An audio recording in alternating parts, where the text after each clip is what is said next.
Hey guys, it's Scott with Scotty B Cards, and in this video, I want to look at the top 5 rookies in Top Series 2.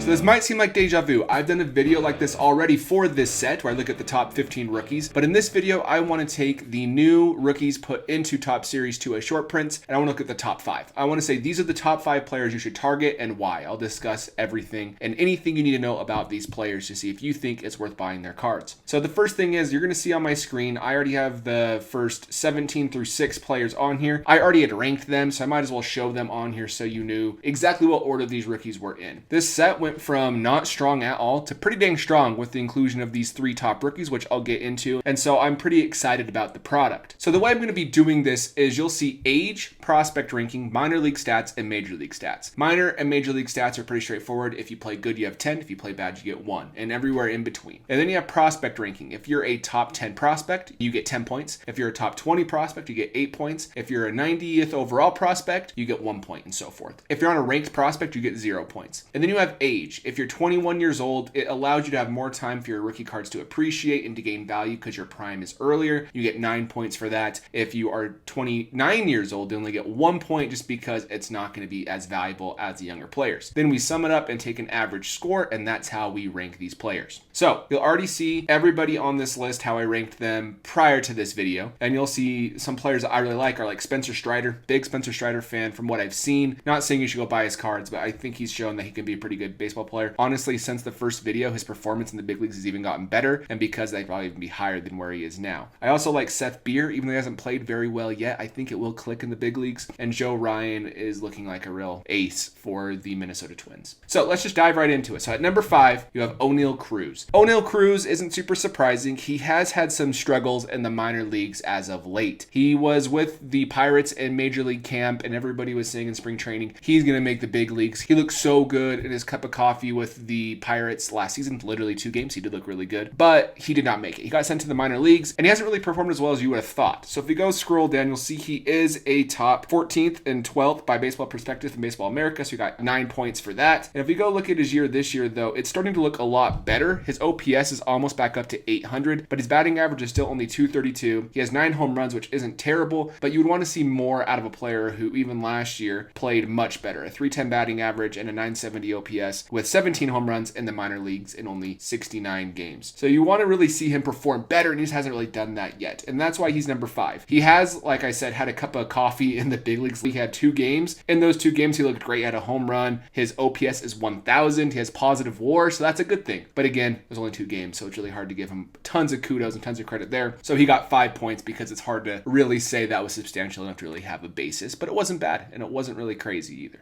At number 4, we have Shane Baz for the Tampa Bay Rays. He is a pretty good baseball player, and I know it hasn't really translated recently. His stats looked a lot better in the previous video, and since then he's had a really bad start. Only went like 2 innings and then got pulled after getting rocked, and because of that, it dropped him to negative WAR. It raised his ERA to 19 and all these different things, but overall, he looked good in previous years, so we can even see his minor league stats. If you look at the minors, he had a 3 ERA, and he just has all the potential and all the tools, and he's super young at age 23, and with the Rays, it kind of just feels like you're going to be a good pitcher. We can see he is a top 10 prospect, so he got 10 points there, and he's not super old. So all this really helped Shane Baz with age, prospect ranking, minor league stats, and major league stats. So overall, he got a 7 ranking, which is really good still, one of the higher rankings you'll see this year from any rookie set. But because there's some other great players coming up, we have him at number 4. At number 3, we have Spencer Torkelson of the Detroit Tigers. Probably somebody who's underachieved this year so far, but Torkelson, he is only 22 years old, top 10 prospect. His minor league stats and college stats are amazing, and his big league stats have not translated yet again, but that's not too crazy because he's only had 1 year in the minor leagues with 121 games. Currently in the minor leagues, he hit 267 with a 935 OPS and 30 home runs in only 121 games. That's really, really good. And again, like I said, he went from college. He had 3 seasons in college baseball with a 337 batting average, a 1.2 OPS essentially, and then he played at 3 different levels, A+, AA, and AAA, heading heading into this year. So you can't really give him too much credit or fault him too much because he saw so many different levels of pitching. That's a huge jump to go from college to the big leagues in basically 12 months. So good for him getting to this point, but his big league stats have been bad. He just hasn't been good yet. You can see overall he has a 76 OPS plus. He has had 4 home runs in 53 games, so the power is still there, but defensively he's been really awful at negative 0.9 D-WAR. That just measures how good he's been defensively, so that's not great. That might be a position situation. Overall, I think he'll improve offensively over time. We just need to give him some time, and I'm sure the defensive situation will also improve as he gets some reps in the big leagues.